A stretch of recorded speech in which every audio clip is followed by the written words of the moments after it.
തിരിച്ച് കോഴിക്കോട്ടത്ത് പോകാനായിട്ട് ചേട്ടൻ ബുക്ക് ചെയ്ത ട്രെയിൻ ഏതാണ്? ദുരന്തം. അതിൻ്റെ ഏതാണ്? സ്ലീപ്പർ. കിടന്ന് നമ്മൾ വിശ്രമിച്ച് എല്ലാം പോകണം. എന്ത് സംഭവിച്ചു? കുറച്ച് നേരത്തെ ആയിപ്പോയി ട്രെയിൻ വന്നത്. കാരണം 3:15 കുറച്ച് ലേറ്റായി. ഞങ്ങൾ ലേറ്റായി കാരണം ഞങ്ങൾ 3:15 ഇവിടെ എത്തി. ട്രെയിൻ രാത്രി 9:45 വരുള്ളൂ. எல்லாமே போயாச்சு. டிக்கெட் பைச போய் அது കഴിഞ്ഞിട്ട് ഇന്റർസിറ്റിക്ക് കയറാൻ വേണ്ടി അടുത്ത ടിക്കറ്റ് എടുത്ത് ചിന്നമളിയൊക്കെ ട്രെയിൻ ജാലിയൻവാല ബാഗ് ട്രെയിനിൽ. ഇന്റർസിറ്റി ഫുള്ള് ജാലിയൻവാല ബാഗ് ആയിരുന്നു. ഞങ്ങൾക്ക് വീഡിയോ എടുക്കാനായിട്ട് പറ്റിയില്ല. ഇവിടെ അതിനുള്ള പെർമിഷൻ ഇല്ലല്ലോ, അത് ഞങ്ങൾ എടുത്തില്ല.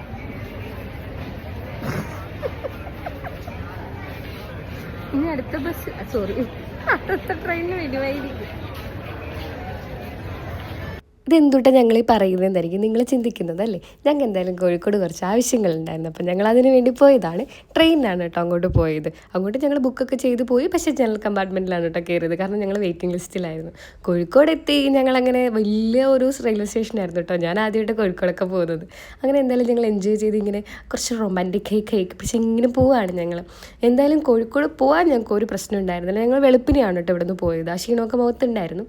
പിന്നെ ഞങ്ങൾ എന്തായാലും ഒരു ഫലൂദ കഴിക്കാമെന്ന് വെച്ചു. ഇവിടുത്തെ ഫേമസ് കടയാണെന്ന് കേട്ടോ പറയുന്നത്. അപ്പോൾ എന്തായാലും ഒന്ന് ടെസ്റ്റ് ചെയ്തേക്കാമെന്ന് വിചാരിച്ചു. കിട്ടിയ പാടെ അതകത്താക്കി ഗൈസ്. നല്ല ടേസ്റ്റ് ഉണ്ടായിരുന്നു. ഇവരിവിടെ തന്നെ ഉണ്ടാക്കുന്ന ഐസ്ക്രീമാണ് കേട്ടോ. സംഗീത കൂൾ ബാറാണ്. നമ്മുടെ റെയിൽവേ സ്റ്റേഷൻ്റെ അടുത്ത് തന്നെയുള്ള ഒരു ഷോപ്പാണ് കേട്ടോ.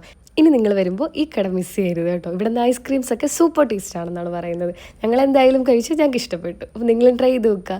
തിരിച്ച് ഞങ്ങൾ ബുക്ക് ചെയ്ത ട്രെയിനിന് ഞങ്ങൾക്ക് വരാൻ പറ്റിയില്ല ഗൈസ്. അതാണ് ഞങ്ങൾ ആദ്യം പറഞ്ഞ ദുരന്ത കഥ എന്ന് പറയുന്നത്. ഒരാൾക്ക് 300 സംതിങ് ആയിരുന്നു ഞങ്ങൾ സ്ലീപ്പർ ബുക്ക് ചെയ്തത്. പിന്നെ ഞങ്ങൾ കിട്ടിയ ഒരു കോയമ്പത്തൂർ സ്പെഷ്യൽ ട്രെയിനിൽ കയറി ഞങ്ങൾ ഷൊർണൂർ ഇറങ്ങി ഗൈസ്. കാരണം അത് വേറെ വഴിയാണല്ലോ പോകുന്നത്. എങ്ങനെയൊക്കെ തിരിച്ചെത്തണമല്ലോ. ഷൊർണൂർ വരെ ഞങ്ങൾ ആ ഒരു ട്രെയിനിൽ വന്നു. അത് കഴിഞ്ഞിട്ട് ഞങ്ങൾ ഷൊർണൂരിൽ നിന്ന് തൃശ്ശൂരിലേക്ക് ഒരു ബസ് കയറി. അപ്പോൾ എന്തായാലും നല്ലൊരു അഡ്വഞ്ചറസ് ട്രിപ്പായിരുന്നു ഗൈസ്. എനിക്ക് ഭയങ്കരമായിട്ട് ഇഷ്ടപ്പെട്ടു. ഞങ്ങൾ പാട്ടൊക്കെ കേട്ട് എൻജോയ് ചെയ്ത് വരാണ് കേട്ടോ.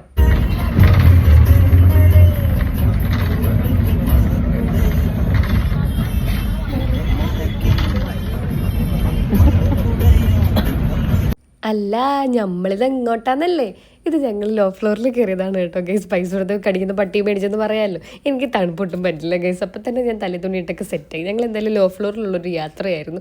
എന്തായാലും നല്ല വൈബ്രേഷനുള്ള വണ്ടി ആയതുകൊണ്ട് ഞാൻ ഉറങ്ങാനേ പറ്റിയില്ല ഗൈസ്. സന്തോഷത്തിൽ എൻ്റെ ചേട്ടൻ്റെ ക്യൂട്ടിഫുൾ ഞാൻ ഇത് കാണിച്ചു തരും.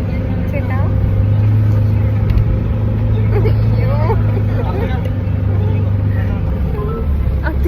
നിങ്ങൾ കാണുന്നില്ല. അപ്പോൾ ഇന്നത്തെ ദുരന്തകഥ ഇവിടെ അവസാനിക്കുകയാണ്. ചേട്ടാ ബൈ ബൈ.